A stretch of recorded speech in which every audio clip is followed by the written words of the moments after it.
So anyway, they took me.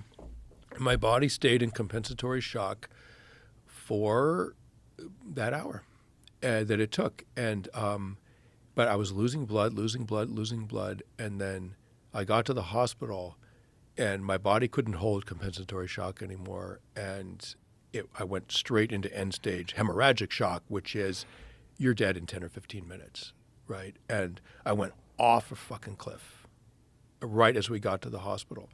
And they estimate my blood pressure was 60/40, which is like rock bottom.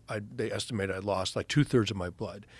If you lose more than 2/3, even if they transfuse you and top you off with full complement of blood, they pump it into you.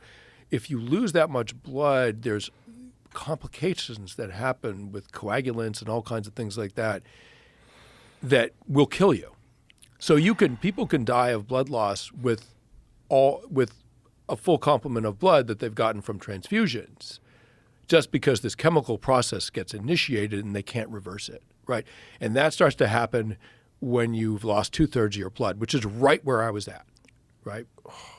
10 minutes later, I'd have been dead. And so they rushed me into the trauma bay, and the doctors knew immediately what was going on. And one doctor had this sort of large gauge needle, and he asked my permission. I had no idea I was dying, right? And he asked my permission to stick it through my neck into my jugular, which didn't look like a lot of fun.